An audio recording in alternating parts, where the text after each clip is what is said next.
ನಿಮ್ಮ favourite serials ಈಗ ಟಿವಿಗಿಂತ ಮುಂಚೆ ಸನ್ ನೆಕ್ಸ್ಟ್ ಆಪ್ ನಲ್ಲಿ ಜಾಲಿಯಾಗಿ ಎಲ್ಲರಿಗಿಂತ ಮುಂಚೆ ನೋಡಿ. ಈಗಲೇ ಸನ್ ನೆಕ್ಸ್ಟ್ ಆಪ್ ಡೌನ್ಲೋಡ್ ಮಾಡಿ ಮತ್ತು ಸಬ್ಸ್ಕ್ರೈಬ್ ಮಾಡ್ಕೊಳ್ಳಿ. ಏನ್ ಬೇಕು ಅಂತ ನಿನಗ್ ತೊಂದರೆ ಕೊಡ್ತಾ ಇಲ್ಲ. ನೀನು ಸ್ವಲ್ಪ ಒಂದ್ ಸಮಸ್ಯೆನ ಅರ್ಥ ಮಾಡ್ಕೋ. ಏ ಜಯಂತಿ, ಎಲ್ಲಾರ ಸಮಸ್ಯೆನೂ ಆಕಿನೇ ಅರ್ಥ ಮಾಡ್ಕೊಂಡ್ ಕುಂತ್ರ ಆಕಿನ ಸಮಸ್ಯೆ ಯಾರು ಅರ್ಥ ಮಾಡ್ಕೋತಾರ? ಆಕಿ ಪರಿಸ್ಥಿತಿ ಏನಂತ ಹೇಳಿ ನಿಮ್ಗೆ ಯಾರಿಗೂ ಗೊತ್ತಿಲ್ಲ. ಗೊತ್ತಿದ್ರೆ ನೀವ್ ಯಾರು ಹಿಂಗ್ ಮಾತಾಡ್ತಿರ್ಲಿಲ್ಲ. ಅದೇ ಮಮ್ಮ ನಾನು ಕೇಳ್ಕೊಳ್ತಾ ಇರೋದು. ಆ ಸಮಸ್ಯೆ ಏನು ಅಂತ ಗೊತ್ತಾದ್ರೆ ತಾನೇ ನಾವು ಅರ್ಥ ಮಾಡ್ಕೊಳ್ಳೋದು. ಅದೇನು ಅಂತ ಗೊತ್ತಿದ್ರೆ ನೀನಾದ್ರೂ ಹೇಳು. ಧ್ರುವ, ಈ ವಿಷಯದಲ್ಲಿ ನಿನ್ ತಲೆ ಹಾಕ್ಬೇಡ. ಜಯಂತಿ ಅಕ್ಕ, ಆನಂದಣ್ಣ, ನಿಮ್ಗೂ ಅದನ್ನೇ ಹೇಳ್ತೀವಿ. ನೋಡಿದ್ರು ಅವ್ರೆ, ಪುಷ್ಪಕ್ ಸರ್ ಹತ್ರ ನಾನು ಏನ್ ಹೇಳಿದ್ನೋ ನಿಮ್ಮ ಹತ್ರನೂ ಅದನ್ನೇ ಹೇಳ್ತೀವಿ. ಸದ್ಯಕ್ಕೆ ನನ್ನ ತಲೆಯಲ್ಲಿ ನಮ್ಮ ಅಕ್ಕನ ಮದ್ವೆ ಅಷ್ಟೇ ಇರೋದು. ಬೇರೆ ಯಾವ ಮದ್ವೆ ಬಗ್ಗೆ ಯೋಚನೆ ಮಾಡಕ್ಕೂ ನನಗ್ ಪುರ್ಸೋತಿಲ್ಲ. ನೋಡ್ದಮ್ಮಮ್ಮ, ಏನೇ ಕೇಳಿದ್ರು ಇದೇ ಉತ್ತರ ಬರೋದು. ಹೇಗ ಅರ್ಥ ಮಾಡ್ಕೊಳ್ಳಿ? ನೋಡಿ ಮೈನಾವ್ರೆ, ನಾನ್ ತಕ್ಷಣ ಮದ್ವೆ ಆಗೋಣ ಅಂತ ಹೇಳ್ತಾ ಇಲ್ಲ. ನಿಮ್ಮ ಅಕ್ಕನ ಮದ್ವೆ ಆದ್ಮೇಲೆನೆ ಮದ್ವೆ ಆಗೋಣ. ಆದ್ರೆ ನಾನು ಆಗ ನಿಮ್ಮ ಹತ್ರ ಈ ವಿಷಯದ ಬಗ್ಗೆ ಮಾತಾಡಿದ್ರೆ ನಿಮ್ಗೆ ಟೈಮ್ ಬೇಕು ಅಂತ ಹೇಳ್ತೀರಾ. ಅದಕ್ಕೆ ಈಗ್ಲೇ ಮಾತಾಡಿ ಎಲ್ಲ ಸರಿ ಮಾಡ್ಕೊಳ್ಳೋಣ ಅಂತ ಪ್ರಯತ್ನ ಪಡ್ತಿದ್ದೀನಿ ಅಷ್ಟೇ. ಮೈನಾ, ಹೀಗ್ ಹೇಳ್ತೀನಿ ಅಂತ ಕೋಪ ಮಾಡ್ಕೋಬೇಡ. ಕಂಕಣ ಭಾಗ್ಯ ಕೂಡು ಬಂದಾಗ ತಕ್ಷಣ ಮದ್ವೆ ಆಗ್ಬಿಡ್ಬೇಕು. ಅಲ್ಲ, ಈ ದಿನಕ್ಕೋಸ್ಕರ ನೀನೆಷ್ಟು ಕಾಯ್ತಾ ಇದ್ದೆ. ಆದ್ರೆ ಇವಾಗ ಯಾಕೆ ಹೀಗಾಡ್ತಾ ಇದ್ಯಾ? ಮೈನಾ, ನೀನು ಅದೇನಕ್ಕೆ ಮದ್ವೆಗೆ ಒಪ್ಕೊಂತಿಲ್ವೋ ನನಗಂತೂ ಗೊತ್ತಿಲ್ಲ. ಆದರೆ ಒಂದಂತೂ ನಿನ್ನ ತಲೆಯಲ್ಲಿಟ್ಕೋ, ಅದೇನೇ ವಿಷಯ ಇರ್ಬೋದು, ನಾವೆಲ್ಲರೂ ನಿನ್ನ ಜೊತೆ ಇದ್ದೀವಿ. ನೀನು ಮದ್ವೆಗೆ ಒಪ್ಕೊ ಮೈನಾ. ಸಾಕು ಸಾಕು, ಬಿಟ್ರೆ ಒಬ್ಬೊಬ್ರು ಒಂದೊಂದಿನ ಹೇಳ್ತಾನೆ ಇರ್ತೀರಾ. ಅಲ್ಲ, ನಮ್ಮ ಅಕ್ಕ ಮದ್ವೆ ಮಾಡ್ಕೊಂಡು ಮನೆ ಬಿಟ್ಟು ಹೋಗ್ತಾಳೆ. ಆಮೇಲೆ ನಾನ್ ಮದ್ವೆ ಮಾಡ್ಕೊಂಡು ಮನೆ ಬಿಟ್ಟು ಹೋಗ್ತೀನಿ. ಆಮೇಲೆ ನಮ್ಮ ಅಪ್ಪ ಅಮ್ಮನ ಗತಿ ಏನು? ಈ ತರ ಮಕ್ಳೆಲ್ಲ ದೂರ ಆದ್ರೆ ಅವ್ರ ಪರಿಸ್ಥಿತಿ ಏನಾಗ್ಬೋದು ಅಂತ ಯೋಚನೆ ಮಾಡಿದೀರಾ ನೀವು? ಮೈನಾ, ಅವ್ರನ್ನೂ ಇಲ್ಲೇ ಕರ್ಕೊಂಬಂದು ನೋಡ್ಕೊಂಡ್ರೆ ಆಯ್ತು. ಸಾಕಾನಂದಣ್ಣ, ನೋಡಿ, ನೀವ್ ಎಷ್ಟೇ ಹೇಳಿದ್ರು ಇನ್ 3 ತಿಂಗಳಲ್ಲಿ ನನ್ ಮದ್ವೆ ಆಗೋದಿಕ್ಕೆ ಸಿದ್ಧ ಇಲ್ಲ. ಇನ್ ಈ ವಿಚಾರನ ಇಲ್ಲಿಗೆ ಬಿಟ್ಬಿಡಿ. ಮೈನಾ,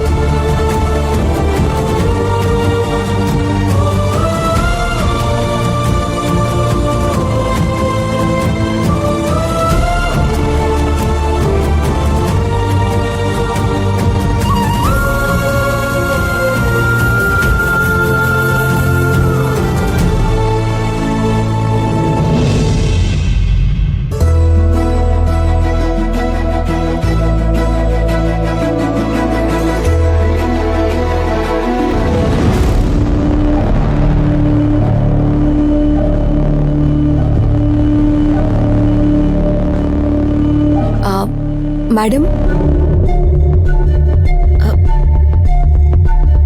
ಏನು?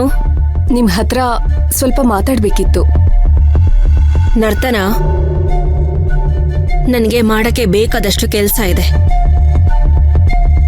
ಸಣ್ಣ ಸಣ್ಣ ವಿಷಯಕ್ಕೆ ಕಂಪ್ಲೇಂಟ್ ಮಾಡಕ್ ಬಂದಿದ್ರೆ ನನಗೆ ಕೇಳೋ ಅಷ್ಟು ತಾಳ್ಮೆ ಇಲ್ಲ. ನೋಡಿ, ನಾನು ಕಂಪ್ಲೇಂಟ್ ಮಾಡೋದಕ್ಕಂತ ಬಂದಿಲ್ಲ, ಮಾತಾಡೋದಕ್ಕಂತ ಬಂದಿರೋದು. ಮೈನಾ ಬಗ್ಗೆ ನಿಮ್ ಹತ್ರ ಸ್ವಲ್ಪ ಮಾತಾಡ್ಬೇಕಿತ್ತು.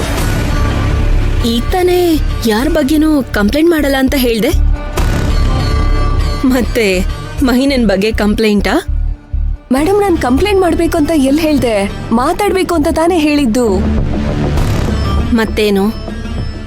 ಮೈನಾ ಮತ್ತೆ ಧ್ರುವ ಮದ್ವೆ ವಿಚಾರ ಮಾತಾಡೋದಕ್ಕಂತ ಬಂದಿದ್ದೀನಿ.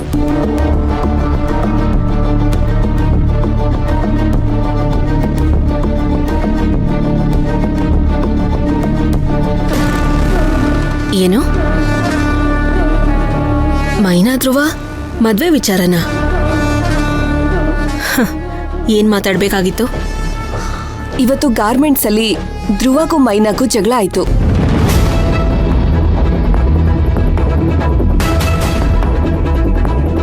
ಯಾಕೆ? ಧ್ರುವ ಜಾತಕದಲ್ಲೇನೋ ಇನ್ 3 ತಿಂಗಳಲ್ಲೇ ಮದ್ವೆ ಆಗ್ಬೇಕು ಅಂತ ಇದೆಯಂತೆ. ಅದಕ್ಕೆ ಧ್ರುವ ಅವ್ರ ತಾಯಿ ಮದ್ವೆ ವಿಚಾರವಾಗಿ ಮೈನಾ ಹತ್ರ ಮಾತಾಡು ಅಂತ ಹೇಳಿದ್ರಂತೆ. ಧ್ರುವ ಬಂದು ಮೈನಾ ಹತ್ರ ಮದ್ವೆ ವಿಚಾರ ಮಾತಾಡಿದಾಗ ಮೈನಾ ಮದ್ವೆ ವಿಚಾರದಲ್ಲಿ ತುಂಬಾ ಗಲಾಟೆ ಮಾಡಿದ್ಲಂತೆ. ನೋಡಿ, ಈ ವಿಚಾರ ನಿಮಗ್ ಗೊತ್ತಿದೆಯೋ ಗೊತ್ತಿಲ್ವೋ ಅನ್ನೋದು ನನಗೆ ಗೊತ್ತಿಲ್ಲ. ಆದ್ರೆ ನಿಮ್ಗೆ ಈ ವಿಷಯ ಗೊತ್ತಾದ್ರೆ ಮೈನಾಗೆ ಮದ್ವೆ ವಿಚಾರದಲ್ಲಿ ಬುದ್ಧಿ ಹೇಳ್ತೀರಾ ಅನ್ನೋ ನಂಬಿಕೆ ನನಗಿದೆ. ಹಾಗಾಗಿ ನಿಮ್ಗೆ ಈ ವಿಷಯ ಮುಟ್ಸೋಣ ಅಂತ ಬಂದೆ. ಅದೆಲ್ಲ ಸರಿ, ಇದಕ್ಕಿದ್ದ ಹಾಗೆ ನಿನ್ಗ್ಯಾಕೆ ಮೈನನ್ ಮೇಲೆ ಇಷ್ಟೊಂದು ಕಾಳಜಿ? ಕಾಳಜಿ ಇರೋದು ನನಗೆ ಮೈನಾ ಮೇಲಲ್ಲ, ಪುಷ್ಪಕ್ ಮೇಲೆ. ನಿಮ್ಗೆ ವಿಚಾರ ಆಲ್ರೆಡಿ ಗೊತ್ತಿರಬೇಕು. ಪುಷ್ಪಕ್ಕು ಮೈನನ ತುಂಬಾ ಪ್ರೀತಿಸ್ತಾ ಇದ್ದ. ಯಾವಾಗ ಧ್ರುವನು ಮೈನನು ಪ್ರೀತಿ ಮಾಡ್ತಿದ್ದಾರೆ ಅಂತ ಗೊತ್ತಾಯ್ತೋ ಅವಾಗ ಅವನು ಆ ಪ್ರೀತಿನ ಬಿಟ್ಕೊಟ್ಟ. ಅವನ್ ಬಿಟ್ಕೊಟ್ಟಿದ್ದಾನೆ ಅಂತ ನಿಮ್ಮೆಲ್ರಿಗೂ ಅನ್ಸಿರ್ಬೋದು. ಆದ್ರೆ ಅವನಲ್ಲಿ ಎಷ್ಟು ಸಫರ್ ಮಾಡ್ತಿದ್ದಾನೆ ಅಂತ ನನಗ್ ಮಾತ್ರ ಗೊತ್ತಿದೆ. ಇವಾಗ ಪುಷ್ಪಕ್ ಅದರಿಂದ ಆಕ್ಚುಲ್ ಆಗಿ ಮೂವ್ ಆನ್ ಆಗ್ಬೇಕು ಅಂದ್ರೆ ಮೈನಾ ಮತ್ತೆ ಧ್ರುವ ಮದ್ವೆ ಆಗ್ಲೇಬೇಕು.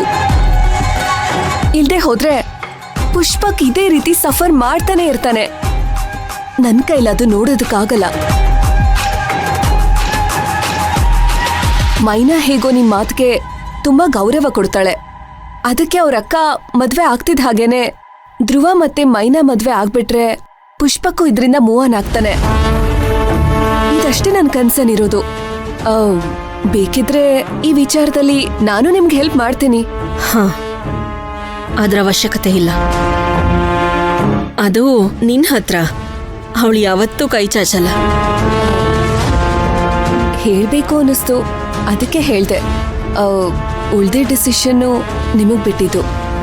ಹೇಳಾಯ್ತಲ್ಲ, ನಾನು ಅವಳ ಜೊತೆ ಮಾತಾಡ್ತೀನಿ, ನೀನ್ ಹೋಗು.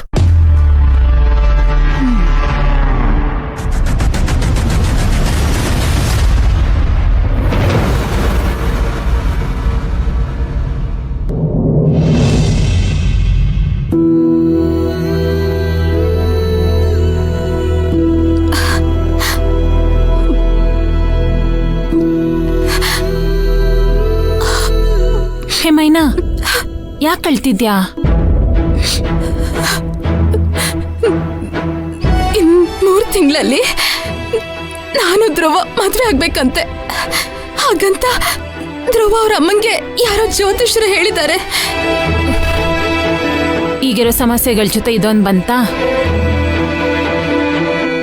ಹಾಗಲ್ಲ ಖುಷಿ, ನಾನ್ ಧ್ರುವ ಅವ್ರನ್ನ ಯಾವಾಗ ಕೈ ಹಿಡಿತೀನೋ ಅವ್ರನ್ನ ಮದ್ವೆ ಮಾಡ್ಕೊಂಡು ಅವ್ರ ಮನೆಗೆ ನಾನು ಯಾವಾಗ ಸೊಸೆಯಾಗಿ ಹೋಗ್ತೀನೋ ಅಂತ ನಾನು ತುಂಬಾ ಕನ್ಸು ಕಟ್ಟಿದ್ದೆ. ಆ ದಿನಕ್ಕೋಸ್ಕರ ನಾನು ಕಾಯ್ತಿದ್ದೆ. ಈಗ